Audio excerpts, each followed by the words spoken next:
Jacob Rees-Mogg, the Conservative MP who campaigned to leave the EU, and Sir Vince Cable, the Liberal Democrat and former Business Secretary, who has just been re-elected as the MP for Twickenham. Jacob Rees-Mogg, let me start with you. So Robert's saying there that there is some confusion from EU leaders about the state that Britain is in going into this. Are we not just immediately hamstrung by the precarious situation the government is in? I don't think we are, because Article 50 was passed into law thanks to the valiant efforts of Gina Miller. And that means that with or without a deal, we will leave at the end of March 2019. So now the question is, do we do this smoothly or do we do it abruptly?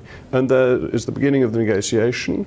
It's fascinating that if you look at the Labour Party manifesto, it was saying that we would be out of the single market and effectively out of the customs union. The Conservative manifesto was explicit on that.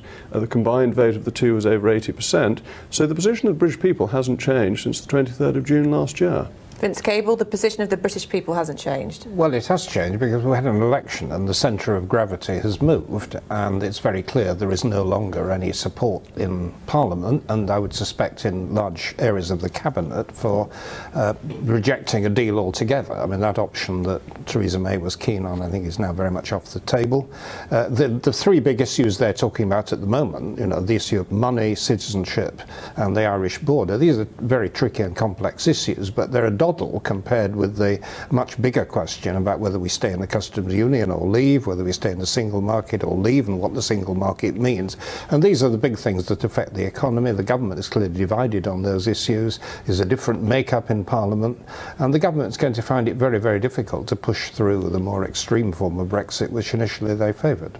So if the general election showed there was no endorsement of a hard Brexit, then it also showed Lib Dems losing their share. There's no endorsement of a second referendum either. So what is the broad public opinion at the moment? Well, it's changing, and I think the simplest way of characterising it is that there are probably now three broad groups. There are those who are, you know, hardline Brexiteers. There are people who still not reconciled to leaving, and there's a large number in between who've accepted that we've moved on with the referendum but want minimum disruption, who want what in the jargon is called a soft Brexit. Now, whether that's deliverable and how it's deliverable within the very short time frame is very much open to debate.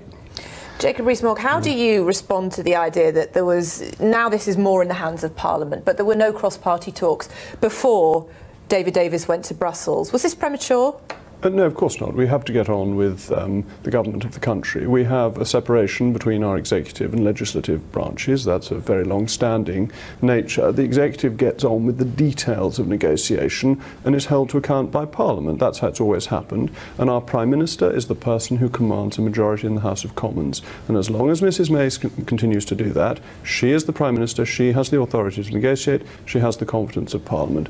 And Brexit is actually surprisingly straightforward. It means we're leaving the European Union. That means leaving the single market, which is the major instrument of the European Union, and leaving the customs union, because that will allow us to do our own trade deals and to have cheaper food, cheaper clothing for people up and down the country. It will lead to better living standards for people, and that's a really exciting prize to get from these negotiations. Surprisingly straightforward. I haven't heard that as a phrase applied to Brexit much. I think everybody else could believe it's unbelievably complicated. But just to highlight that one issue of the customs union, I mean, it's clear that there are very big divisions on that. And the Labour Party, which has supported Brexit, is now saying we must stay in the customs union. I think some members of the Cabinet were there too, because to leave it would have massively disruptive effects on our supply chain industries. I mean, I spent 5 years in the Cabinet promoting the British car industry, the aerospace industry. Now, those industries depend on widgets, you know, going backwards and forwards without any inspection, without tariffs. The idea that we can negotiate attractive new deals that make a difference, I mean, I think has already been disproved. I mean, Mrs May's attempts to get some special deal with India, one of the major emerging powers, I mean, she was simply sent packing because we're not willing to concede the kind of things that matter to the Indians. And if we really want to do more trade in China and India, Brazil, we just get on with it. I mean, the countries like Germany and France are ahead of us in those markets. We don't need negotiated trade deals to do it. You look keen to interject. I am indeed, because this is the classic, narrow, European, inward-looking approach.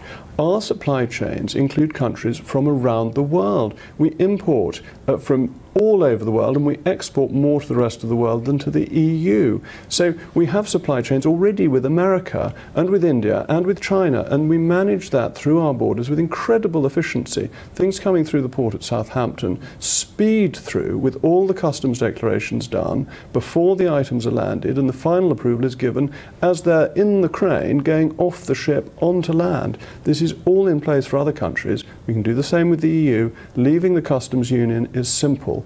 And there's a great habit of the political class, like the Wizard of Oz, to pretend that there is a great mystery about these things. But actually, they are fundamentally very straightforward. We're leaving the European Union, we will have control of our laws, we will control our borders, and we will make trade deals with the rest of the world.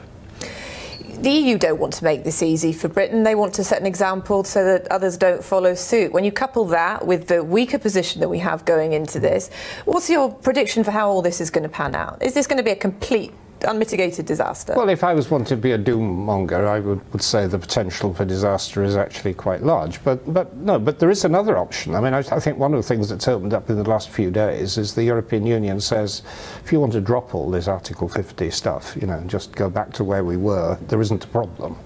And that's something they haven't said before. And I think that the more difficult it gets and the more complex it gets, I think we're going to have to look at a wide range of options now, and it may just include pocketing most of the status quo. St Vince has let the cat out of the bag. The people who are calling for a soft Brexit don't want us to leave. They want the Article 50 process to be quietly knocked on the head. The British people voted to leave. They would be cheated if we didn't, and our democracy would not be respected. It would be a deep scandal, and that the EU is suggesting it shows the contempt the EU has for democracy, and is why it made other countries vote until they gave the right answer. The British people aren't like that. Well, they just had an election which shifted the balance in a quite radically different way. Over 80% of people voted for leaving the single market and the customs union. The Labour Party said very little on Brexit because they knew it was popular. The Lib Dems, the Scottish nationalists, opposed Brexit, and they saw their vote decline. We'll have to end it there,